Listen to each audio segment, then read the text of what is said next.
আমন্ত্রণ সবাইকে hour democracy অনুষ্ঠানে। আপনাদের সঙ্গে আছে আমি সাইফুল হক। এই অনুষ্ঠানটি শুক্র থেকে রবি এই 3 দিন এই সময়ে আরটিভিতে নিয়মিত সম্প্রচার হয়। দর্শক, ছাত্র জনতার গণ অভ্যুত্থানে আওয়ামী লীগ সরকারের পতনের পর নোবেলজয়ী অর্থনীতিবিদ ডক্টর মোহাম্মদ ইউনূসের নেতৃত্বে গঠিত হওয়া অন্তর্বর্তীকালীন সরকারের বয়স 1 মাস পূর্ণ হলো। এই 1 মাসে দেশের মানবাধিকার, অর্থনীতি, প্রশাসন, পুলিশ ও আইন শৃঙ্খলা সহ নানান ক্ষেত্রে বেশ কিছু সিদ্ধান্ত ও পদক্ষেপ নিয়েছে অন্তর্বর্তী সরকার। গুমের ঘটনা তদন্তে কমিশন গঠন ও গুম বিরোধী আন্তর্জাতিক সনদে স্বাক্ষর, আর্থিক খাতের সংস্কারে 10 ব্যাংক ও এক আর্থিক প্রতিষ্ঠানের পরিচালনা পর্ষদ পুনর্গঠন, সাবেক মন্ত্রী, সংসদ সদস্য ও আওয়ামীপন্থী ব্যবসায়ী, পুলিশ ও সেনা সহ সন্দেহভাজনদের ব্যাংক হিসাবে স্থগিত, বিদ্যমান অর্থনৈতিক অবস্থার উপর শ্বেতপত্র প্রণয়ন কমিটি গঠন, দেশের সব সিটি কর্পোরেশন, পৌরসভা, জেলা ও উপজেলা মেয়র ও চেয়ারম্যানদের অপসারণ করে প্রশাসক নিয়োগ, বিভিন্ন পদের চুক্তিভিত্তিক অধিকাংশ নিয়োগ বাতিল সহ নানান উদ্যোগ নিয়েছে অন্তর্বর্তী সরকার। এই অল্প সময়ে আর্থিক খাতে গতি ফেরার আভাস পাওয়া গেলেও সার্বিকভাবে স্বস্তি কতখানি ফিরেছে তা নিয়ে প্রশ্ন রয়ে গেছে। এখনও দেশের বিভিন্ন এলাকায় সংঘাত, সহিংসতা, জ্বালা ও পোড়াইয়ের ঘটনা ঘটছে। দাবি আদায়ের আড়ালে বিভিন্ন মোড়কে সরকারকে অস্থিতিশীল করার চেষ্টা করা হচ্ছে। এদিকে দেশের রাজনৈতিক দলগুলোর প্রায় সবাই রাষ্ট্র মেরামতে অন্তর্বর্তী সরকারকে যৌক্তিক সময় দেওয়ার পক্ষে। সেই সঙ্গে কেউ কেউ নির্বাচনী রোডম্যাপও জানতে চাইছেন। দীর্ঘদিনের অপচর্চায় দেশের প্রায় প্রতিটি প্রতিষ্ঠানই ধসে গেছে। এমন বাস্তবতায় রাষ্ট্র সংস্কারের করণীয় সামনে রেখে আজ আমাদের আলোচনার বিষয়ে রাষ্ট্র সংস্কারের 1 মাস। আর এই বিষয়ে আলোচনার জন্য আজ আমাদের সঙ্গে স্টুডিওতে রয়েছেন বিএনপির ভাইস চেয়ারম্যান শামসুজ্জামান দুদু, রয়েছেন বৈষম্য বিরোধী ছাত্র আন্দোলনের সমন্বয়ক মোহাম্মদ মহিউদ্দিন, এবং আমাদের সঙ্গে অনলাইনে যুক্ত হবেন সুজনের সম্পাদক ডক্টর বদিউল আলম মজুমদার। আপনাদের সকলকে স্বাগত। দর্শক, আপনিও চাইলে আমাদের সঙ্গে এই আলোচনায় অংশ নিতে পারেন। স্ক্রিনে দেখানো নম্বরে ফোন করে প্রতিক্রিয়া দিতে পারেন, জানাতে পারেন আপনার মতামত, প্রশ্ন রাখতে পারেন, লিখতে পারেন আমাদের ফেসবুকও। সরাসরি চলে যাচ্ছি মূল আলোচনায়। শুরুটা করতে চাই সুজনের সম্পাদক ডক্টর বদিউল আলম মজুমদার। আপনাকে আমাদের অনুষ্ঠানে স্বাগত। আপনি নিশ্চয়ই আমাকে শুনতে পাচ্ছেন? নিশ্চয়ই শুনতে পাচ্ছি। একেবারে সহজ প্রশ্ন, যে 1 মাস পার করলো এই অন্তর্বর্তীকালীন সরকার, এর রিপোর্ট কার্ডটা যদি আপনি একটু দেন। ওকে, আমি তো বলবো যে সার্বিক দিক থেকে এটা ইতিবাচক। এই সরকার ক্ষমতা এসছে একটা অস্বাভাবিক পরিস্থিতিতে। এটা কোনো এই যে নির্বাচনের মাধ্যমে সরকার প্রতিষ্ঠিত হয়নি, এটা তত্ত্বাবধায়ক সরকার নয়। নির্বাচনের মাধ্যমে প্রতিষ্ঠিত হইলে তার কতগুলো ম্যান্ডেট থাকে, সুস্পষ্ট ম্যান্ডেট থাকে, তার কতগুলো সুস্পষ্ট অঙ্গীকার থাকে, এই অঙ্গীকারের ভিত্তিতে অগ্রসর হয়। আর তত্ত্বাবধায়ক সরকার হলে তত্ত্বাবধায়ক সরকারের কতগুলো রুটিন কাজ থাকে। তারা সাধারণত আমাদের সাংবিধানিকভাবে যে তত্ত্বাবধায়ক সরকার ছিল তাদের 3 মাসের সময়সীমা ছিল। এই 3 মাসের মধ্যে কোনো রকম এই যে নীতি নির্ধারণের বিষয়ে তারা কোনো ভ্রুক্ষেপ না করে তারা কতগুলো রুটিন কাজ করে একটা নির্বাচন করে সরে যাবে, এটাই ছিল সাংবিধানিক ভাবে তত্ত্বাবধায়ক সরকারের ব্যাপারে মানুষের আকাঙ্ক্ষা, এবং ওটাই সাংবিধানিক নির্দেশনা ছিল। কিন্তু এই সরকার এসছে, আমি আগেই বলেছি, একটা অস্বাভাবিক পরিস্থিতিতে। এটা আমাদের কর্তৃত্ববাদী স্বৈরাচারী সরকারের পতনের ফলে এবং জনগণের দাবির প্রেক্ষিতে তারা ক্ষমতা এসছে। এবং তারা যখন ক্ষমতা একটা এই যে ভঙ্গুর অবস্থা চারদিকে, যে স্বৈরাচারী সরকার পতনের সাথে সাথে প্রায় সবকিছুই ভেঙে পড়েছে, বিশেষত আইনশৃঙ্খলা রক্ষাকারী বাহিনী। আইনশৃঙ্খলা রক্ষাকারী বাহিনী তো যে এটা কোনো রাষ্ট্রীয় বাহিনী ছিল না, এটা ব্যক্তিগত বাহিনীতে, দলীয় বাহিনীতে পরিণত হয়েছিল। তাই প্রধানমন্ত্রী শেখ হাসিনা পলায়নের পর এই প্রতিষ্ঠান সম্পূর্ণভাবে ভেঙে পড়েছে। প্রশাসনও যে অনেক রকম এই যে অনেক সমস্যা সৃষ্টি হয়ে গিয়েছে, কারণ অনেক সিনিয়র লোকরাই তারা অনেক রকম অপকর্মের সাথে যুক্ত ছিল। তারা দলীয়ভাবে যে নিয়োগপ্রাপ্ত, এবং সেখানে অনেকে পদত্যাগ করেছে কিংবা পালিয়ে গিয়েছে। আর প্রতিষ্ঠানগুলো তো বড় করুণ অবস্থা। প্রতিষ্ঠানের প্রধানরা দুর্নীতিবাজ এবং তারা এই যে অযোগ্য, অনেক ক্ষেত্রেই তারাও মাঠ ছাড়া হয়েছে। তো এইরকম, এমনকি আমাদের বায়তুল মুকাররমের মসজিদের পলাতক মসজিদের ক্ষতি পর্যন্ত পলাতক, এই অবস্থা। তো এই যে মানুষের মধ্যে যে ব্যাপক ক্ষোভ সৃষ্টি হয়েছে, ব্যাপক যে যে এইরকম অসন্তোষ সৃষ্টি হয়েছে, কারণ এই সরকারের অপকর্মের কারণে এবং সহস্রাধিক ব্যক্তির প্রাণহানির কারণে, লেটেস্ট হিসাব অনুযায়ী 18,000 ব্যক্তির বেশি আহত হয়েছে। তো এই জন্য মানুষের মধ্যে ক্ষোভ সৃষ্টি হয়েছে এবং মানুষের প্রতিহিংসাপরতা কিছুটা প্রদর্শন করা হয়েছে। যদিও সব রকম এই ধরনের যখন গণ অভ্যুত্থান হয় তখন বিরাট রকমের সহিংসতা ঘটে, বিরাট রকমের সমস্যার সৃষ্টি হয়, আইনশৃঙ্খলা পরিস্থিতির ব্যাপক অবনতি ঘটে, কিন্তু তার তুলনায় আমি বলবো যে সামান্যই ঘটেছে। যদিও আমাদের কয়েকদিন থেকে পুলিশ বাহিনী ছিল না, আমাদের এই যে আইনশৃঙ্খলা রক্ষাকারী সম্পূর্ণ মাঠ ছাড়া ছিল, এবং আমাদের এই ছাত্র তরুণরাই আজকে এখানে যাদের একজন প্রতিনিধি আছে তারাই কিন্তু এই আইনশৃঙ্খলা রক্ষাকারী বাহিনীর কাজ করেছে, তারা সেই ট্রাফিক নিয়ন্ত্রণ করেছে ইত্যাদি ইত্যাদি, তারা অনেক অনেক গুরুত্বপূর্ণ কাজ করেছে। তো এইগুলো এখন তারা বহুলাংশে কাটিয়ে উঠতে পেরেছে। প্রশাসনটাকে পুরোপুরি সচল করতে পেরেছে আমি বলবো না, বাট একটা এই যে তারা পুনর্গঠনের প্রচেষ্টায় আছে এবং আইনশৃঙ্খলা রক্ষাকারী বাহিনীকে পুনর্গঠনের প্রচেষ্টায় আছে, এবং এটা সহজ হবে না, কারণ এত গভীরে গিয়েছে, তাই এটা সময় লাগবে। আর ডক্টর বদিউল আলম মজুমদার, আরেকটি প্রশ্ন, 18 লাখ কোটি টাকার মতো ঋণ নিয়ে এই সরকারটা যাত্রা শুরু করেছে। পুলিশ বাহিনীর কথা আপনি বলে দিয়েছেন, সমস্ত রাষ্ট্রীয় প্রতিষ্ঠানগুলো প্রায় ধসে গেছে, সেগুলো সম্পূর্ণরূপে সংস্কার করে এবং একই সাথে একটা যে নির্বাচনের পথে যাওয়া, সেই জায়গায় এই সরকারের আসলে চ্যালেঞ্জগুলো কি হবে? একটা বড় চ্যালেঞ্জ হলো অর্থনৈতিক। আপনি যেটা বলছেন, এই যে বিরাট পরিমাণের ঋণ, এবং এই ঋণগুলো শোধ করতে হবে, এবং এগুলো সভরেন ঋণ, তার মানে আমার আপনার সকল নাগরিকের ঋণ। যদিও এই ঋণগুলোর বিরাট অংশই কিন্তু অপচয় হয়েছে, বিরাট অংশই কিন্তু আত্মসাৎ হয়েছে, কিন্তু এই ঋণগুলো শোধ করতে হবে। এবং একই সাথে যে বিরাট জন আকাঙ্ক্ষা যে এই সকল ব্যক্তিদেরকে যারা অন্যায় করেছে, যারা মানবতা বিরোধী অপরাধ করেছে, যারা লুটপাট করেছে, যারা অনেক ফৌজদারি অপরাধ করেছে আইনাগর থেকে ইত্যাদি, তাদেরকে শাস্তির আওতায় আনতে হবে এবং তাদেরকে সুষ্ঠু নির্বাচনের মাধ্যমে শাস্তি দিতে হবে। আরেকটা চ্যালেঞ্জ হলো এই যে রাষ্ট্র মেরামত, যে যাতে এই যে যেই স্বৈরাচার, যেই ফ্যাসিবাদী সরকার আমাদের উপর চেপে বসছিল, তাদের আবার পুনরাবৃত্তি না ঘটে, এটা আবার পুনরায় ফিরে না আসে, সেটা নিশ্চিত করতে হবে। তো এগুলো অত্যন্ত দুরূহ কাজ।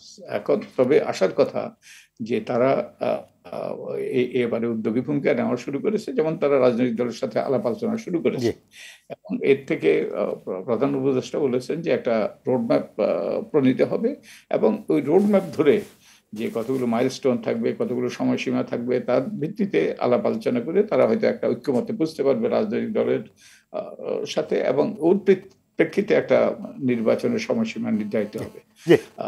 আরেকটি প্রশ্ন একটু করে রাখি, সেটি হচ্ছে এই সংস্কারের একটি জায়গায় অনেকে এখন সংবিধান পুনর্লিখনের প্রস্তাবনাও করছেন, যে সংস্কার করতে চাইলে আসলে সংবিধানে হাত দিতে হবে। তো সেই কাজটি আসলে এই যৌক্তিক সময় যেটি বলছে রাজনৈতিক দলগুলো, যে যৌক্তিক সময় তাদেরকে দিয়েছে, সেই যৌক্তিক সময়ের মধ্যে কি সেটি সম্ভব কিনা? এখন আপনি পুনর্লিখন মানে সবকিছু ফেলে দেওয়া না, নিশ্চয়ই। আর যারা সংস্কারের কথা বলছে তারাও কিন্তু একবারে এই যে তারা পুরোটাই সংবিধানকে শুধু চুনকাম করবে তা নয়। তো দুই ক্ষেত্রেই কিন্তু গুরুত্বপূর্ণ সংস্কারের কথা বলা, সংস্কারের দাবি আছে, সংস্কারের আকাঙ্ক্ষা আছে। তো এটার মধ্যে পার্থক্যটা করা তার দুরূহ। তবে আমার মনে হয় তারা আলাপ আলোচনা শুরু করেছে। আমার মনে হয় তারা একটা ঐক্যমতে বুঝতে পারবে, এবং এটাই হবে যৌক্তিক। এর মাধ্যমে একটা নির্বাচনের সময়সীমা নির্ধারণ করা যাবে। একটা জিনিস আমি বলতে চাই, দুটো জিনিস আমি বলতে চাই এর সাথে, যে একটা জিনিসের দিকে সরকারের নজর দেওয়া জরুরি ভিত্তিতে দরকার অর্থনৈতিক দিক থেকে, যে মানুষের মধ্যে এই যে ভঙ্গুর অর্থনীতি, এই অর্থনীতির চাপ কিন্তু সাধারণ মানুষ অনুভব করছে, এবং সাধারণ মানুষের মধ্যে চাপ অনুভব আরো দিন দিন বাড়বে যদি আমাদের অর্থনীতি ঘুরে না দাঁড়ায়।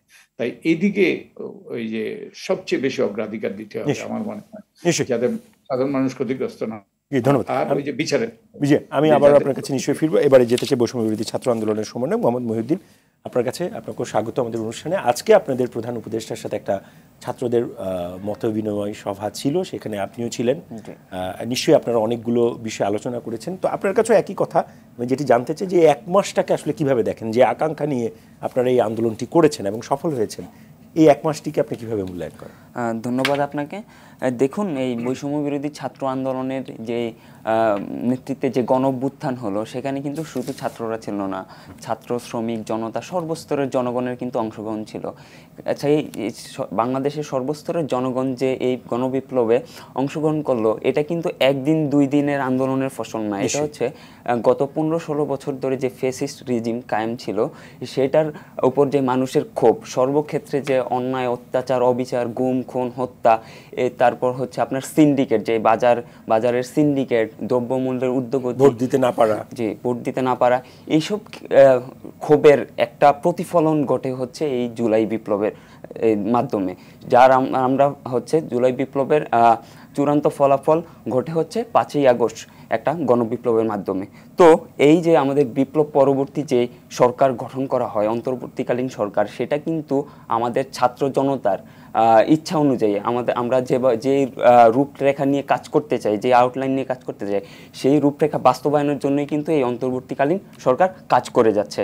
আমি শুরুতেই বলবো, এই অন্তর্বর্তীকালীন সরকারের অনেক লিমিটেশন থাকা সত্ত্বেও তারা কিন্তু এই গত 1টি মাস সফলভাবে তাদের যে সরকার গঠন হয়েছিল গত 8ই আগস্ট, আর আজকে হচ্ছে 9 সেপ্টেম্বর, হিসেব করলে হচ্ছে 30 দিন। হ্যাঁ, তো এই 30 দিনে হচ্ছে তারা, আমি বলবো হচ্ছে সফলভাবেই তাদের কার্যক্রম পরিচালনা করেছে।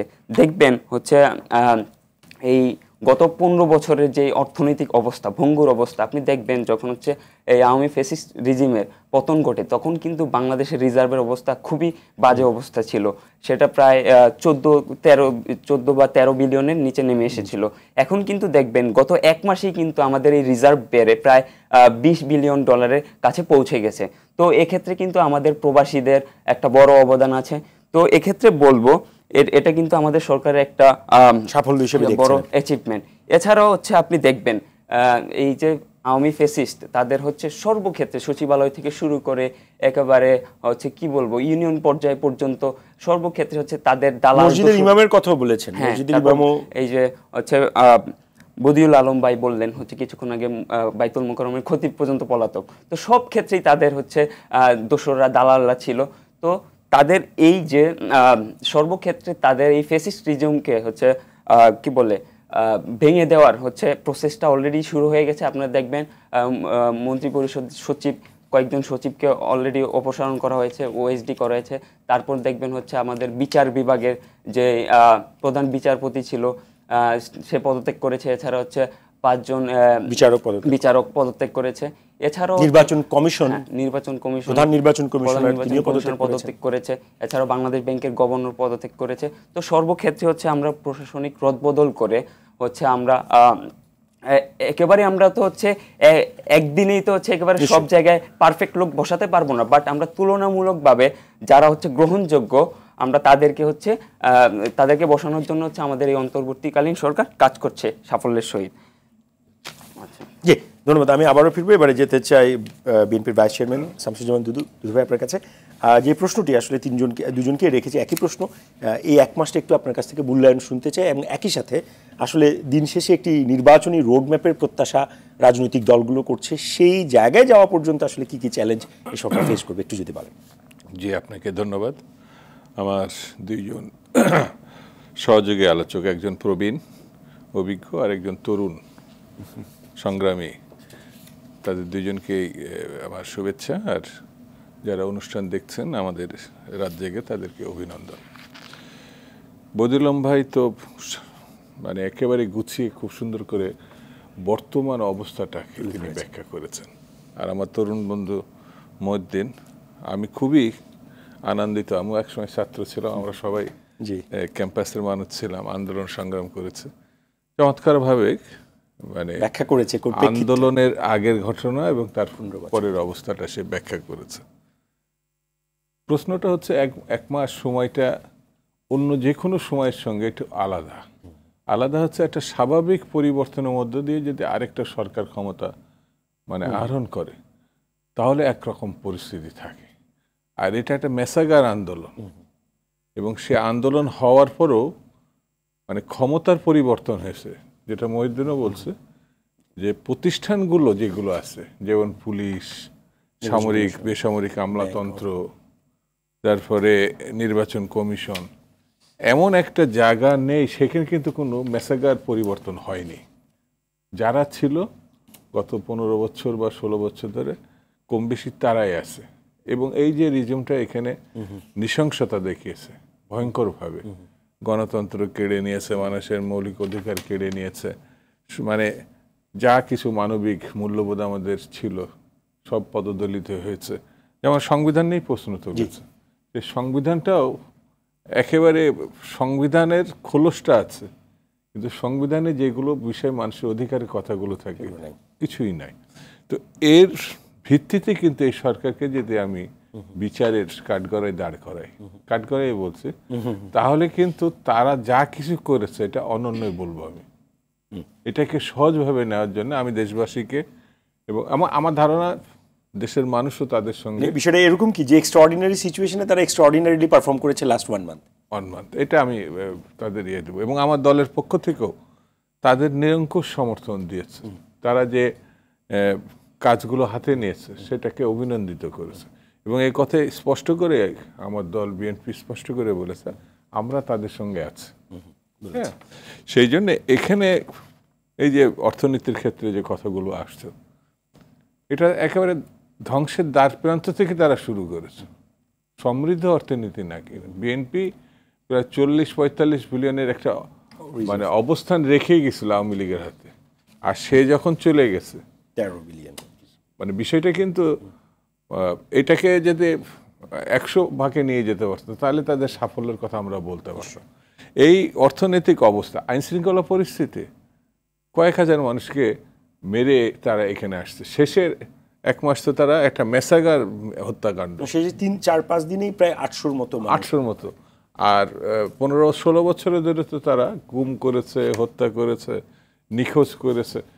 এই যে আন্দোলনটা, তারই মানে শেষটা তরুণ সমাজে বাংলাদেশের সব কোনো ঘটনারই ছাত্র তরুণদের এই বিদ্রোহ, বিক্ষোভ, বিপ্লব যাই বলি না কেন, ওই 52, 62, 69, 71-এর মুক্তিযুদ্ধ, 90-এর মানে মোটা দাগের আমি কথাগুলো না, আর 24-এর এগুলো সবগুলোই ছাত্রদের শুরুটা। আমরা যখন ছিলাম শিক্ষাঙ্গনে, এরশাদ বিরোধী যে আন্দোলন সেটা আমরা শুরু করেছি, পরবর্তী আমাদের যারা তারা এটা শেষ করেছে 90। তো আমার ঘটনাগুলো হচ্ছে, আমার কাছে মনে হয়েছে বেশি চাওয়া কম সময়ের মধ্যে একটা ভালো কিছু সরকার বা ভালো কিছু বিপদ ঘটিয়ে দিতে পারে, মানে অস্থিরতা তৈরি করতে পারে। যেমন বলি, যারা চলে গেছে বা তাড়িয়ে দেওয়া হয়েছে বা পালিয়েছে, তাদের হাতে কিন্তু মানে 18 থেকে 20 লক্ষ হাজার কোটি টাকা আছে। কোনো না কোনোভাবে তারা এটা পাচার অপচয়, আত্মসাৎ, পাচার যেভাবে বলি না, আর মানে লাইসেন্স দিয়ে খুব সাধারণ পর্যায়ে কর্মীকেও লক্ষ লক্ষ অস্ত্র তারা দিয়েছে, আর অবৈধ অস্ত্রের তো কোনো গুণাগুন্তির নেই। ঠিক তেমনি এই অপরাধজনিত ঘটনার যারা শেল্টার, সেটা কিন্তু আমার পার্শ্ববর্তী একটা জায়গা আছে, অর্থাৎ সে লুকানোর একটা জায়গা আছে, সেটাও আমাদের মাথার মধ্যে রাখতে হবে। কিন্তু একটু যদি আপনি সাম্প্রতিক সময়ে এই ভারতের একটা চাপ বা ভারতের থেকেও আমাদের পররাষ্ট্র উপদেষ্টাও বলেছেন যে আমাদের সাথে আসলে যে ধরনের সম্পর্ক একটা প্রফেশনাল সম্পর্কের জায়গা, এই জায়গাটাকে আসলে আমাদের রাজনৈতিক দলগুলো কিভাবে দেখছে ভারত ইস্যুটা? বাংলাদেশের মানুষ মুক্তিযুদ্ধকালীন সময় তাদের ভূমিকায় আমরা বন্ধুসুলভ দৃষ্টিতে নিয়েছি, কিছুটা কৃতজ্ঞতা ও চিত্তে নিয়েছি, কিন্তু তাদের অতি সম্প্রতি সময়ের যে ঘটনা, এই যে 2-1 দিন আগে সেই দেশের প্রতিরক্ষা মন্ত্রী যে মন্তব্যটা তার সেনাবাহিনীকে তৈরির জন্য প্রস্তুত থাকার জন্য উল্লেখ করলেন, এমনকি বাংলাদেশের আইন শৃঙ্খলা পরিস্থিতির প্রেক্ষিতে ইউক্রেনের সঙ্গে তুলনা করলেন, গাজার সঙ্গে তুলনা করলেন, ইসরায়েলের সঙ্গে। আমার কাছে মনে হয়েছে এটা খুব সুস্থ চিন্তার ব্যাপার না।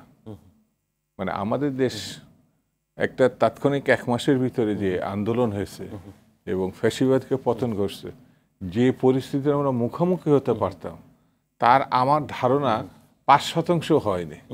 স্টিল আমি দাবি করে বলতে পারি। একটা প্রশ্ন একজন দর্শক, সেটি হচ্ছে যে এই আপনারা তো পূর্ণ সমর্থন দিয়েছেন এবং আপনি ওনাদের পারফরমেন্সটাকে অনন্য বলেছেন, একই সাথে এই সরকারের একটি মাসকেও বিতর্কিত করার একটা ষড়যন্ত্র হচ্ছে বলে কোনো কোনো মহল থেকে, সেইগুলো কি আসলে একটু যদি বলেন। সেইগুলো ধরেন বিভিন্ন জায়গায় চাঁদাবাজি, বিভিন্ন জায়গায় অগ্নিসংযোগ, কারো না কারোর উপরে হয়তো দায় চাপানো, তারা কিন্তু এই সমাজে আছে। তাদের সবাই পালিয়ে যেতে না না না, তাদের হাতে অস্ত্রও আছে, অর্থও আছে।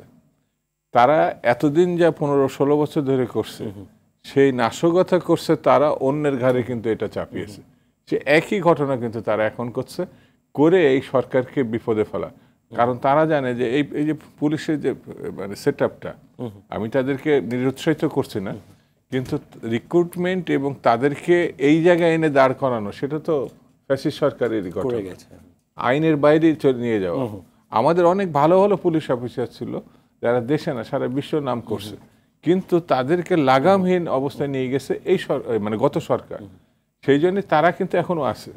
সেই জন্য এইসব দুষ্কর্মের সঙ্গে মানে গত সরকার এবং তাদের কিছু সাঙ্গপাঙ্গ বিভিন্ন সেক্টর আছে, এরা পরিকল্পিতভাবে এই ষড়যন্ত্রগুলো করছে, যেটা আপনি বললেন। ধন্যবাদ। জনাব বদিউল আলম মজুমদার, আপনি কি আমাকে শুনতে পাচ্ছেন? জি, শুনতে পাচ্ছি। জি, একটি প্রশ্ন যেটি বলা হচ্ছে যে রাষ্ট্র সংস্কারের ক্ষেত্রে রাজনৈতিক দলগুলোর ভেতরকার সংস্কারেরও একটি উপকরণ আছে, তো সেইটি মানে তার কোনো আলামত আপনি দেখছেন কিনা? ওটা এখনো দেখা যায় না, দৃশ্যমান নয়। তবে আমার মনে হয় কিছু কিছু আলাপ আলোচনা হচ্ছে, আমার এরকম গুঞ্জন হচ্ছে, আমার কানেও এসছে। আমার মনে হয় আমরা যদি যে পরিবর্তন চাই, আমরা গণতান্ত্রিক বাংলাদেশ চাই, ফ্যাসিবাদ মুক্ত বাংলাদেশ চাই, পরিবর্তন চাই, তো আমাদেরকে পরিবর্তনটা শুরু হইতে হবে আমাদের থেকে। আমরা আমাদের মানসিকতা, দৃষ্টিভঙ্গির পরিবর্তন করছি কিনা।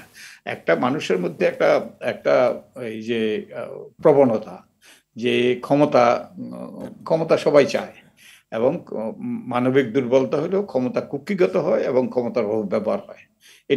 এটা আমাদের সবার মধ্যে প্রবণতা আছে, এবং কেউ কেউ হয়তো এর ঊর্ধ্বে উঠতে পারে, কেউ কেউ ঊর্ধ্বে উঠতে পারে না। তো যারা ঊর্ধ্বে উঠতে পারে তারা অতি মানব হয়, কিংবা অন্তত ওই যে সাধারণ মানুষের ঊর্ধ্বে তাদের অবস্থান থাকে।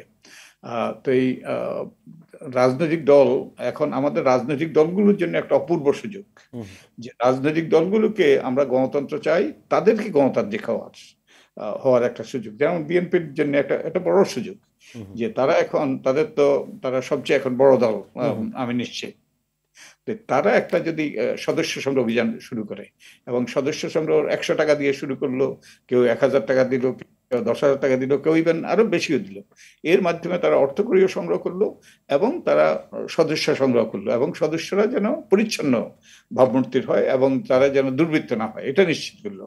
তারপর এদের মাধ্যমে তারা প্রত্যেকটা কমিটিকে তারা নির্বাচনের মাধ্যমে তারা পুনর্গঠন করলো, এবং এরপরে জাতীয়ভাবে কাউন্সিলের মাধ্যমে তারা এই যে নির্বাচনের মাধ্যমে তারা নেতৃত্ব নির্ধারণ করলো।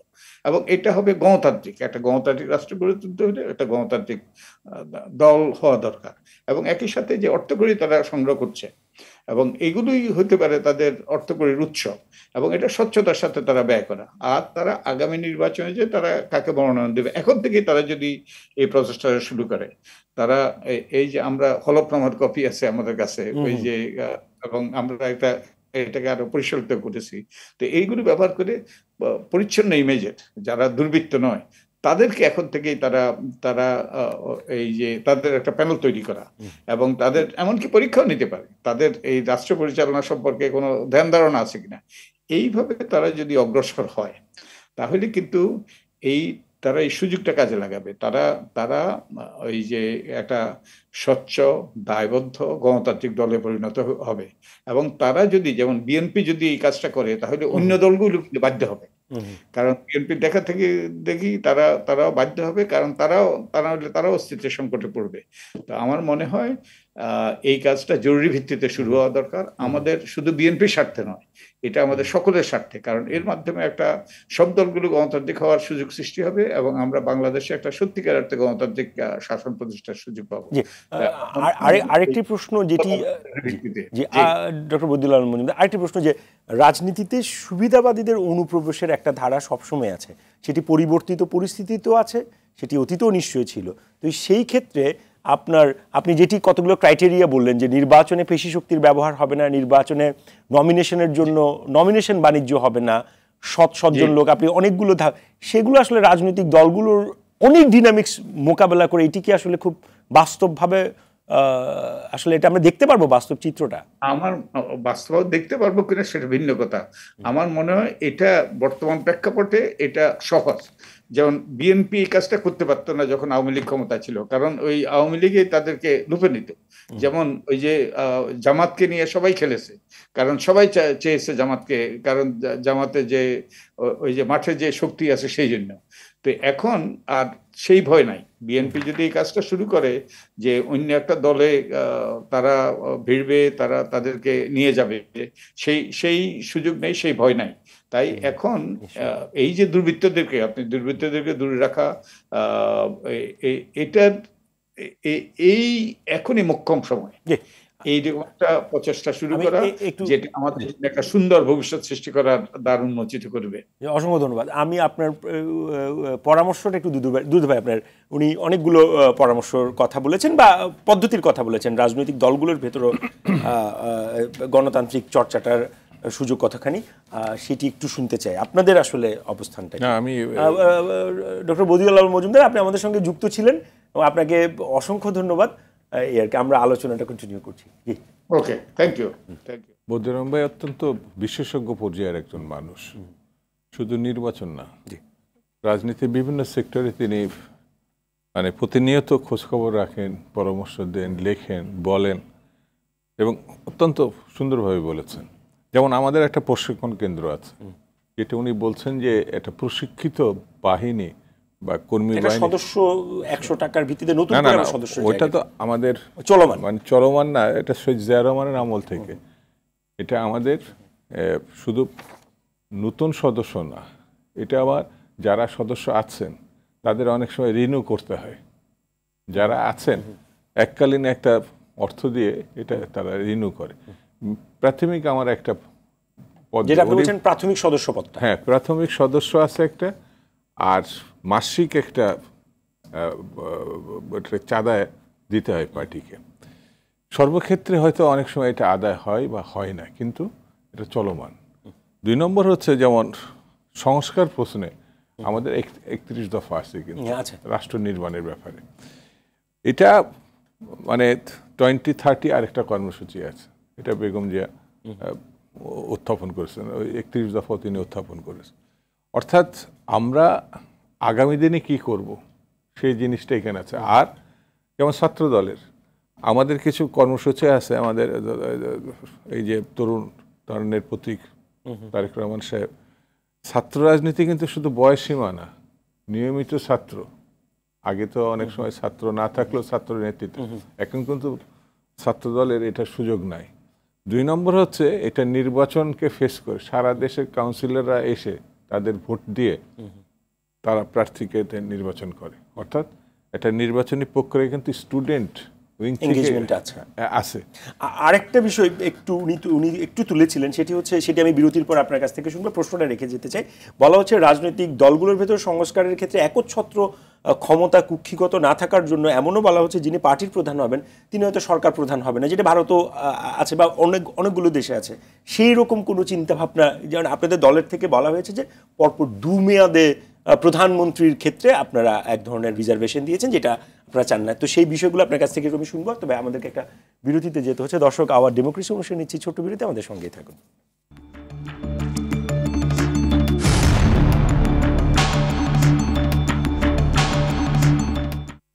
দর্শক, বিরতির পর আবারও স্বাগত আওয়ার ডেমোক্রেসি অনুষ্ঠানে। আপনাদের সঙ্গে আছে আমি সাইফুল হক। আজ আমাদের আলোচনার বিষয় সংস্কারের 1 মাস। রাষ্ট্র সংস্কার এক পাশে আমরা ফিরছি আলোচনায়। আবারও যেতে চাই বৈষম্য বিরোধী ছাত্র আন্দোলনের সমন্বয়ক মোহাম্মদ মহিউদ্দিন আপনার কাছে, যে বিষয়টি একটু আলোচনায় আনতে চাই। আজকে জাতীয় নাগরিক কমিটি আত্মপ্রকাশ করেছে। সেই 55 সদস্যের একটি কমিটি হয়েছে, যেটিতে বলা হচ্ছে যে এটি রাজনৈতিক প্ল্যাটফর্ম হিসেবে আপাতত যাত্রা শুরু করেছে এবং এখানে বৈষম্য বিরোধী আন্দোলনের সাথেও যারা জড়িত ছিল, যেমন আক্তারের কথা আমরা একটু যদি বলি, যে ও সদস্য সচিব হিসেবে এসছেন। এই কমিটিটা কিভাবে আসলে কাজ করবে, কোনো যদি আপনার যদি দেখুন, এই যে আমাদের যে জুলাই বিপ্লব হলো 5ই আগস্ট, যে গণ অভ্যুত্থান, সেটা ছিল ছাত্র জনতার গণ অভ্যুত্থান। বৈষম্য বিরোধী ছাত্র আন্দোলন এই প্ল্যাটফর্মে হচ্ছে শুধুমাত্র ছাত্ররা কাজ করছে। তো এই যে আমাদের সাথে কিন্তু এই গণ অভ্যুত্থানে জনতা বলতে শ্রমিক, কৃষক, সর্বস্তরের জনগণ, চাকরিজীবী, পেশাজীবী সবাই অংশগ্রহণ করেছে। তো এই যে তরুণ জনতা অংশগ্রহণ করেছে, তাদেরকে একটা হচ্ছে প্ল্যাটফর্মে নিয়ে আসার জন্য, যে আমাদের আক্তার ভাইয়ের কথা বললেন, ডাকসুর সাবেক সমাজসেবা সম্পাদক, এছাড়া হচ্ছে আমাদের যে বৈষম্য বিরোধী ছাত্র আন্দোলন লিয়াজো কমিটি, তার হচ্ছে একজন সদস্য নাসির উদ্দিন পাটোয়ারি ওরফে যাকে আমরা নাসির আব্দুল্লাহ বলে চিনি, তো তিনি হচ্ছেন আহ্বায়ক, আর সদস্য সচিব আক্তার হোসেন ভাই। তো এই যে তারা হচ্ছে আমাদের যে জনতা, আমাদের যে আন্দোলনে যারা সম্পৃক্ত ছিল, তাদেরকে একটা প্ল্যাটফর্মে নিয়ে আসার জন্য শুরুতে হচ্ছে এটা তারা হচ্ছে নাগরিক কমিটি একটা মোর্চা হিসেবে আত্মপ্রকাশ করেছে। এটা এখনই হচ্ছে রাজনৈতিক প্ল্যাটফর্মে যাচ্ছে না, তবে তারা হচ্ছে তাদের কর্মকাণ্ড প্রসার করতে করতে হচ্ছে তারা হচ্ছে একটা রাজনৈতিক, মানে এটা কি এরকম যে বিভিন্ন সারা দেশে তারা মানুষের সাথে কথা বলবে বা একটা রাজনৈতিক দলের দিকে যাওয়ার এরকম কোনো পরিকল্পনা নিশ্চয়ই আছে? জি, নিশ্চয়ই রাজনৈতিক দলের দিকে যাওয়ার পরিকল্পনা আছে। শুরুতেই তারা হচ্ছে যে সকল জনতা হচ্ছে আমাদের এই বৈষম্য বিরোধী ছাত্র আন্দোলনের যে গণ অভ্যুত্থান, সেই গণ অভ্যুত্থানে যারা অংশগ্রহণ করেছে, তাদেরকে একটা প্ল্যাটফর্মে নিয়ে আসা, তাদের সাথে একত্রে সবাই মিলে কাজ করে যে রাষ্ট্রের যে সকল সমস্যা আছে, সমাজের যে সকল সমস্যা আছে, যে সকল ফেসিবাদী সিস্টেম এখনো টিকে আছে, সব কিছু হচ্ছে দূর করার জন্য তারা হচ্ছে সরকারকে হচ্ছে সরকারের সাথে কাজ করার জন্য আসলে হচ্ছে দেশে একটা নতুন রাজনৈতিক বন্দোবস্ত প্রস্তুত করার জন্য, রাজনৈতিকভাবে সচেতন করার জন্য হচ্ছে তারা এই নাগরিক কমিটি গঠন করেছে। তবে একটা জিনিস আমি স্পষ্ট করে বলতে চাই, এই নাগরিক কমিটি এবং বৈষম্য বিরোধী ছাত্র আন্দোলন দুইটা আলাদা প্ল্যাটফর্ম। সরাসরি আলাদা প্ল্যাটফর্ম কি তাদের আদর্শের জায়গায় কি আলাদা? এরকম আদর্শের জায়গায়, এখানে আদর্শিক জায়গা তেমন কিছু না। তারা হচ্ছে তারা নাগরিকদের নিয়ে কাজ করবে। মূলত 25 থেকে 44 বছর যে তরুণ, অ্যাপ্রোচটা ভিন্ন তাদের, দুইটারই ভিন্ন। আর বৈষম্য বিরোধী ছাত্র আন্দোলন শুধুমাত্র ছাত্রদের নিয়ে কাজ করবে। জি, ধন্যবাদ। আমি আবারও যেতে চাই বিএনপি ভাইস চেয়ারম্যান শামসুজ্জামান দুদু আপনার কাছে। প্রথম ভাগে যে প্রশ্নটি রেখেছিলাম, যে দলের মধ্যে সংস্কার হলে সেটি আসলে দিন শেষে রাষ্ট্রের সংস্কারের হিসেবে অন্তর্ভুক্ত হয়, এবং সেক্ষেত্রে আমি যেটা বলেছিলাম যে আপনাদের দল হিসেবে আপনারও মানে ব্যক্তির একচ্ছত্র আধিপত্য, মানে যেটা আমরা উদাহরণ হিসেবে বলছি যে পার্টির যিনি প্রধান থাকবেন তিনিই সরকার প্রধানে, যদি সেই দল ক্ষমতায় যায়, সেই রকম ভাবনাগুলো আপনারা কিভাবে এখন অ্যাড্রেস করছেন? প্রথমত বলি যে আমাদের দলে, বিশেষত ছাত্র সংগঠনের কথা তো বললাম, বিএনপিতে কিন্তু ভোটের মাধ্যমে চেয়ারম্যানশিপ নির্ধারিত হয়। একটা নির্দিষ্ট সময়ের পরে কাউন্সিলে প্রথমে যখন সারা ডেলিগেশন অর্থাৎ প্রার্থী নির্বাচিত, এখানে একটা কমিশনও গঠন করা হয়। যেমন দেশনেত্রী বেগম খালেদা জিয়া প্রার্থী হন, দ্বিতীয় প্রার্থী হলে ভোট হবে। যদি প্রার্থী প্রার্থী না হয়, এটা ওপেন, আমাদের দলে ওপেন। একবার ওদের সম্ভবত কে এম ওবায়দুর রহমান সাহেব প্রতিদ্বন্দ্বী হিসাবে ম্যাডামের সঙ্গে এই দলে, কিন্তু তিনি পরে প্রত্যাহার করেন। এটা অনেক আগের ঘটনা। তো এখন যদি প্রার্থী না থাকে এত বিউরোক্রেটিক রাজনৈতিক দলে, তাহলে তো সে নির্বাচন হবে না, বিনা প্রতিদ্বন্দ্বিতা কমিশন তাকে করবে। আমাদের দলে একটি সিস্টেম আছে যে এই পূর্ণাঙ্গ যে কমিটিটা আছে, তিনি তার স্থায়ী কমিটি বা অন্যদের সঙ্গে আলাপ আলোচনার ভিত্তিতে মনোনীত করবেন। মানে পূর্ণাঙ্গ পরিষদ নির্বাচিত হয় না, চেয়ারপারসন নির্বাচিত হন। তো এই জায়গাটা আমরা নির্বাচনকে গুরুত্ব দিয়েছি প্রতিনিয়তই। কিন্তু এটা কেন্দ্র কমিটির কথা বললাম, থানা কমিটি আছে, জেলা কমিটি আছে, ইউনিয়ন কমিটি আছে, এখানে কিন্তু এইভাবেই প্রক্রিয়া, যাতে আলাপ আলোচনার মধ্য দিয়ে নেতা নির্বাচিত করা সম্ভব হয়, কোনো বিতর্ক না থাকে, তাহলে আর নির্বাচন হয় না। এটা গঠনতান্ত্রিক নিয়ম অনুযায়ী। তো আমাদের একটা গঠনতন্ত্র নিয়ম অনুযায়ী কিন্তু পার্টিটা চলে, যেটা দলীয় সংবিধান বলতে পারে। দুই হচ্ছে যেটা প্রসঙ্গ, যে ওইটা কি এরকম কোনো আলোচনা কি হয়েছে বিএনপির ভিতর, যিনি পার্টির প্রধান থাকবেন তিনি যদি দল গঠিত হয় তাহলে সেখানে সরকার প্রধান থাকবেন না? ইতিমধ্যে তো আমাদের পার্টির অ্যাক্টিং চেয়ারপারসন বলে দিয়েছেন যে পরপর দুইবার প্রধানমন্ত্রীর আমার দল মানে না বা স্বীকার করে না, এটা আমরা বাদ দিয়েছি। আমার আগামী দিনে এটাকে সিদ্ধান্ত হিসাবে কিন্তু হবে। দুই হচ্ছে যে এটা উৎসাহিত করা হচ্ছে যারা একাধিকবার সংসদ সদস্য নির্বাচিত হয়েছেন করবেন না, তাদের মধ্যে খুব জনপ্রিয় বাদে, খুব জনপ্রিয়তা একটা অংশ রেখে, মানে বারবার যারা হচ্ছেন তাদেরকে তরুণদের কতটা সন্নিবেশিত করা যায়, এই ধরনের একটা ভাবনাও দলের মধ্যে আছে। বিভিন্ন পেশাজীবীদের মধ্যে থেকে যারা যেমন আপনারা দীর্ঘ 15 বছর আপনারা আপনার নির্বাচনটাও ঠিকমতো আসলে করতে হচ্ছে, সেক্ষেত্রে তরুণদেরকে কিভাবে নিয়ে সেই ইনক্লুসিভিটি সেটা কিভাবে, যারা দলীয় নেতা আছেন, আবার যারা পার্লামেন্টের এমপি হবে, এগুলো যদি বিভাজন করা সম্ভব হয়, অর্থাৎ একজনই, এখন কিন্তু দলের ছাত্র সংগঠন, যুব সংগঠন বা অন্য সংগঠনে আছে, অথবা জেলাতে আছেন, কেন্দ্রীয়তে, তাকে কিন্তু একটা পোস্ট হোল্ড করতে হবে। এখন কিন্তু আছে, অর্থাৎ একাধিক পোস্টে কিন্তু সে থাকতে পারবে না। এটা একেবারে স্টিল না, এক আধজনের কথা এখনো হয়তো থাকতে পারে, এক আধটা, কিন্তু সেটি তাকে বলা হয়েছে, চিঠি দেওয়া হয়েছে, তুমি যেটা পছন্দ করো সেই জায়গাটা আর বাকিটা ছেড়ে দাও। তো এই স্পিরিটটা ইতিমধ্যে কিন্তু আমাদের গত ধরেন 10 বছর ধরে এই প্রক্রিয়াটা আছে। তবে একটা আভ্যন্তরীণ গণতন্ত্র যেটা বলা হয়, এটা তো চলমান একটা প্রক্রিয়া। হয়তো আজকে যে ধাপে আমরা আছি, আবার আগামী 6 মাস পরে আরেকটা জায়গায় আমরা উন্নীত হব। তো স্বাভাবিক কারণে এই যে 16 বছরের সংগঠনের থেকেও বেশি হচ্ছে আপনি কতটা নির্যাতন ঠেকাবেন, জেল জুলুম ঠেকাবেন। আপনি এটা ধারণা করতে পারেন, 60 লক্ষ আসামি, মামলা 2.5 লক্ষ, এর বড় সেকশনটা হচ্ছে বিএনপির, বেগম জিয়া থেকে শুরু করে সাধারণ একটা কর্মী। এবার আন্দোলনও মানে ধরেন 1 মাসে অনেক ছেলেদেরকে, অনেক নেতৃবৃন্দকে মামলা দিছে, সেটা আবার প্রত্যাহারও হয়েছে। কিন্তু এই 16 বছরের 17 বছরের মামলা কিন্তু এখনো পর্যন্ত বিদ্যমান, তারা কোর্টে হাজিরা দিচ্ছে, একটা হয়তো খারিজ হয়েছে। এটি একটি এখনো পর্যন্ত তাদের মাথার মধ্যে আছে। সেই জন্য সব কিছু মিলায় একটা সংগঠন ইতিমধ্যে তছনছ হয়ে গেছে। অনেক জীবন, ছোট ছোট ব্যবসা করে, চাকরি করে, তাদের জীবনটা একেবারে ধ্বংস করে দিয়েছে এই সরকার। এবারই তো অনেক ঘটনার তৈরি হয়েছে। সেই জন্য সব মিলিয়ে যেমন একটা রাজনীতি দল সামনের দিকে আগে অনেক সমস্যা মোকাবেলা করে তাকে সংস্কারের কার্যক্রম পরিচালনা। আমি আবারও আসবো আপনার কাছে, আবারও যেতে চাই আমাদের আলোচক বৈষম্যবিরোধী ছাত্র আন্দোলন সংগঠন মোহাম্মদ মহিউদ্দিন আপনার কাছে। আরেকটি প্রশ্ন, যে এই সংস্কারের আলোচনায় গত 1 মাসে শিক্ষাঙ্গনগুলোতে এক ধরনের আমরা অস্থিরতা দেখেছি, যেটি এখনো আসলে খুব যে স্থির হয়েছে সেটি বলার সুযোগ নেই। এখনো কিছু কিছু বিশেষ করে মব জাস্টিসের আলোচনা একটা এসছে গত 1 মাসের ক্ষেত্রে, সেটার ব্যাপারে আপনাদের অবস্থানটা একটু আমরা শুনতে চাই।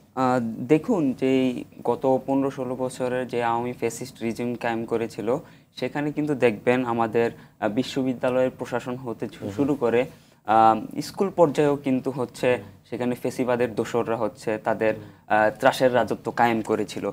স্কুলের বিষয় বলতে গেলে স্কুলের যে ম্যানেজিং কমিটি আছে, সেখানে দেখবেন হচ্ছে সবখানে হচ্ছে আওয়ামী লীগের নেতা ছিল।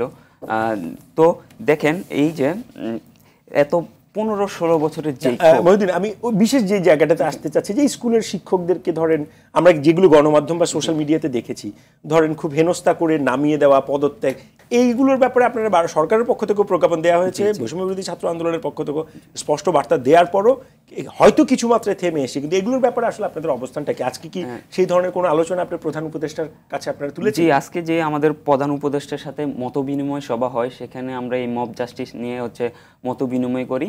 আমরা কিন্তু শুরু থেকে আমাদের এই মব জাস্টিসের বিষয়ে আমাদের কি বলে অবস্থান ক্লিয়ার করেছি, যে আমরা যেহেতু একটা বিপ্লবের মাধ্যমে একটা নতুন স্বাধীন বাংলা পেয়েছি, সেখানে যে অন্তর্বর্তীকালীন সরকার তারা জনগণের ম্যান্ডেট নিয়ে কাজ করার জন্য এসেছে। তো তাদেরকে অবশ্যই আমাদের সময় দিতে হবে। আমরা কখনোই মব জাস্টিস হচ্ছে সমর্থন করি না, যেহেতু এই বর্তমান অন্তর্বর্তীকালীন সরকার জনগণের সরকার, আমরা সেখানে কোনোভাবেই মব জাস্টিস কাম্য করি না।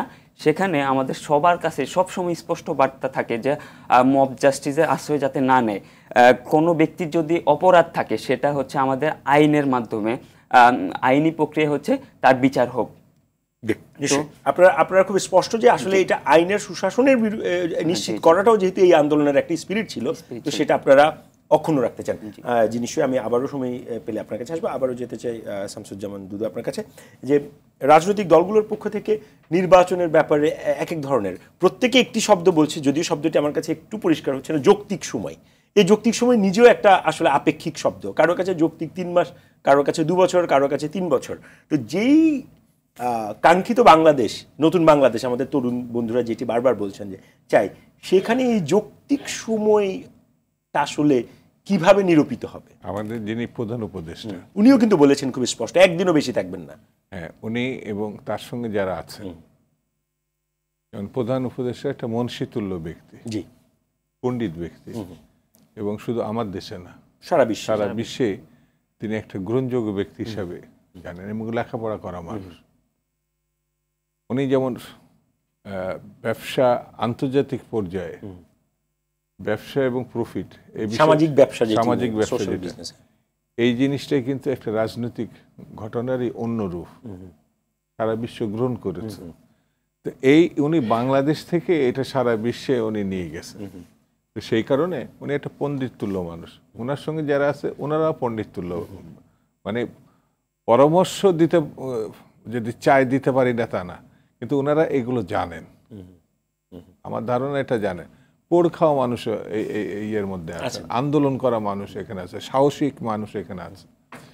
যৌক্তিক আমি আজকে যেটা পারবো কেন কালকে রেখে দিব, তখন তো এটা আর যৌক্তিক থাকে না।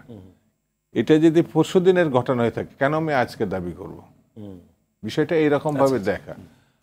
গণতান্ত্রিক বিধি ব্যবস্থা যত দ্রুত আমরা নিয়ে আসতে পারবো, তত মানুষের অংশগ্রহণকে আমরা সন্নিবেশিত করতে পারবো। সেটি হচ্ছে মানুষের পাওয়ারকে ব্যবহার করা। এই সরকারের সব থেকে বড় সাপোর্ট কিন্তু এই দেশবাসী, জনতা। যে কারণে কিন্তু মানে ফ্যাসিস্টরা পালিয়েছে, এই দেশের মানুষ তাদেরকে সমস্যা। এই কারণে দেখবেন মিস্টার ডক্টর ইউনূস সাহেব কিন্তু বলে দিচ্ছেন যে দেশবাসী যে যখন চাইবে আমি চলে যাব। চমৎকার কথা, কিন্তু তিনি দেশের মানুষের উপর নির্ভর করছেন। ভাষাটা উনি বুঝতে পারেন এবং আপনারা বিশ্বাস করেন যে সেটি উনি পারবেন। শুধু পারবেন না, পারার মতো আমরা যারা আশেপাশে আছি, উনি তো এমনি আসেন নাই। নিশ্চয়ই এই ছাত্র জনতার যে আন্দোলন, তারা তো তাকে ইনভাইট করছে, তাহলে আমি কেন তাকে সহযোগিতা করে এই ভালো কাজগুলো করব না? বিশেষ করে ইলেকশনটা করব না। ইলেকশন বললেই কিন্তু আপনি আর কালকে ডিক্লেয়ার করলে হবে না। এই নির্বাচন কমিশন পরিপূর্ণভাবে একটি ফ্যাসিজমের সমর্থক। আপনি আইন শৃঙ্খলা বাহিনীকে ভোট দেওয়ার মতো উপযুক্ত প্রশাসন কি, সবগুলো আপনি বিবেচনায় যদি নিয়ে আসেন, এটা মোটামুটি একটি ভালো নির্বাচনের জন্য, মোটামুটি বলছে এই জন্যে যে অনন্তকাল ধরে তারাও থাকতে চায় না, আর কোনো জিনিস থাকেও না। সেই সবাই মিলে যখন একটা জায়গায় আসবে, সবাই বুঝতে পারবে যে এই সময় নির্বাচনটা হওয়া উচিত। মানে এটাই যৌক্তিক, মানে এটি কি আপনি যৌক্তিক মনে করছেন? ওই একই কথা, এই প্রশ্নটি আসলে রাখতে চাই যে রাজনৈতিক দলগুলোর পক্ষ থেকে একটি যেহেতু একটা গণতন্ত্রের পুনর্যাত্রা, নতুন বাংলাদেশের পুনর্যাত্রা, তো সেখানে এই প্রশ্নটি বারবার আসে যৌক্তিক সময়, এবং যেই চ্যালেঞ্জগুলো আছে সেই চ্যালেঞ্জগুলোকে অ্যাকোমোডেট করে আসলে কি দাঁড়াবে সামনের দিনটা, বা কি প্রায়োরিটি হবে আসলে? জি, দেখুন হচ্ছে এই আওয়ামী ফ্যাসিস্ট সরকার আমাদের যে অবস্থায় দেশটাকে রেখে গেছে, সেটা পুনর্গঠন করা কিন্তু এক রাতে সম্ভব না। এটা করতে কিন্তু একটা বিশাল সময়ের ব্যাপার, 2-3 বছর বা 5 বছরও লাগতে পারে। তো আমরা হচ্ছে এই বৈষম্য বিরোধী ছাত্র আন্দোলনের পক্ষ থেকে বারবারই বলেছি যে এই অন্তর্বর্তীকালীন সরকার অন্তত 3 থেকে 5 বছর সময় নেওয়া দরকার তাদের হচ্ছে দেশটাকে পুনর্গঠন করার জন্য। বাংলাদেশ একটি গণতান্ত্রিক রাষ্ট্র, তো বাংলাদেশের সর্বস্তরের জনগণ সবসময় চায় বাংলাদেশে একটা গণতান্ত্রিক ব্যবস্থা, মানে পিওর গণতান্ত্রিক ব্যবস্থা যাতে কায়েম থাকে। তো আমরা কিন্তু এখন হচ্ছে আধুনিক বিশ্ব, যেমন হচ্ছে যুক্তরাষ্ট্র বা হচ্ছে অন্যান্য যে ডেমোক্রেটিক রাষ্ট্রগুলো আছে ইউরোপের, ওয়েস্টার্ন ইউরোপের, তো তাদেরকে আমরা হচ্ছে রোল মডেল হিসেবে সামনে নিয়ে হচ্ছে আমাদের দেশটাকে ওই জায়গায় নিয়ে যেতে চাই। তো এজন্য আমাদের যে অন্তর্বর্তীকালীন সরকার, তাদের কিন্তু হচ্ছে প্রশাসনিক রিফরমেশন করা দরকার। তারপর হচ্ছে সর্বক্ষেত্রে রাষ্ট্রের 3টি বিভাগ আছে, বিচার বিভাগ, আইন বিভাগ, তারপর হচ্ছে নির্বাহী বিভাগ। এই 3টি বিভাগের সর্বক্ষেত্রে কিন্তু সংস্কার প্রয়োজন।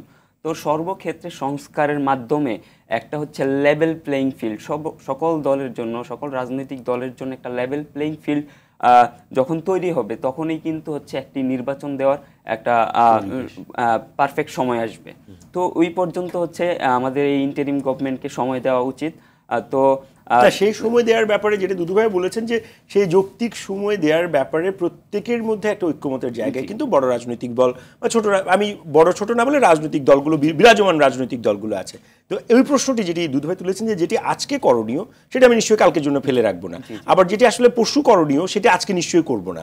তো সেই রকম একটা মানে আপনাদের প্রায়োরিটির কোনো জায়গা আছে কিনা, যে এটি আমরা প্রথমেই চাই, যেমন যেহেতু আপনারা একটা প্ল্যাটফর্মে আছেন সেই জায়গায় দেখুন, আপনি বলেছেন যে আইন, বিচার এবং নির্বাহীর কথা বলেছেন। তো সেক্ষেত্রে আমরা এই পর্যন্ত যেটি দেখেছি সেটি হচ্ছে যে কিছু পুনঃপদায়ন আমরা দেখেছি বা পরিবর্তন দেখেছি, প্রতিস্থাপন দেখেছি, সংস্কারের জায়গাটা সেখানে আপনার কোনো প্রায়োরিটি আছে? দেখুন, একদিনেই কিন্তু সংস্কার নিশ্চয়ই হবে না, সম্ভব না। তো শুরুতেই হচ্ছে আমাদের ইন্টারিম গভর্নমেন্ট আসার পরে তাদের তাৎক্ষণিক যে করণীয় ছিল, যে আওয়ামী ফ্যাসিস্টদের দালাল দোসর যারা হচ্ছে তাদেরকে আপাতত হচ্ছে সরিয়ে দেওয়া। তো তারপর হচ্ছে যখন এখানে মোটামুটি কি বলে একটা নিউট্রাল অবস্থায় আসবে, তখন কিন্তু আমরা সংস্কারের কাজে যাব। একেবারে শেষ মিনিট আপনার কাছ থেকে শুনতে, যে ওনারা তো 3-5 বছর একটা বলেছেন, আবার এটাও বলেছেন যে আসলে সবাই মিলে নিশ্চয়ই একটা জায়গায় যাবে। আমি টাইম ফ্রেমের আলোচনাটা করবো না এই মুহূর্তে, আসলে সামনের ধরেন 1টি মাস যদি আপনি মনে করেন যে নেক্সট 1 মাস সরকারের আসলে কি করণীয়, একটু যদি বলেন 30 সেকেন্ডের মধ্যে। আমরা জাতিকে স্বপ্ন দেখিয়েছি, তরুণ এবং দেশবাসী, জনতা এই স্বপ্নে কিন্তু এখন বিভোর। ভালো কিছু হবে, এই ভালো বাজারে গিয়ে আমি দেখতে চাবো যে আমার প্রত্যাশিত দামের মধ্যে আমি সেটা পাই।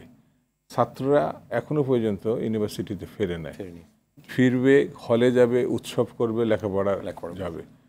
মানে এইটা যদি আমি গুরুত্বপূর্ণ বিষয় মনে করি, তাহলে এর পাশে পাশে যে জিনিসগুলো আছে আস্তে আস্তে কিন্তু চলতে হবে। যেমন আমার বেকারের সংখ্যা মানে অনেক, এটা আমি ফেস করব কি করে, এটাও মাথায় নিতে হবে। তাহলে পরে যে কথাটা আগেও বলেছি এখনো বলি, সময়কে ব্যবহার করতে হবে। সময়কে যদি আমরা ব্যবহার করতে ব্যর্থ হয়, সময় কিন্তু আমাদের ছাড় দেবে না, আমাদের ফেলে দিবে। আমাদের 52 বছরের মধ্যে অনেক ইতিহাস আছে, অনেক ভালো নজির আছে, খারাপ নজির আছে, সেটিকে যেটি সফলভাবে ব্যবহার করতে কথা দিয়েই আমি আজকের অনুষ্ঠানটা শেষ করছি। সময়কে আসলে গুরুত্ব দিতে হবে। দর্শক, আওয়ার ডেমোক্রেসি আজ এখানেই শেষ করছি। সঙ্গে থাকার জন্য অসংখ্য ধন্যবাদ সবাইকে।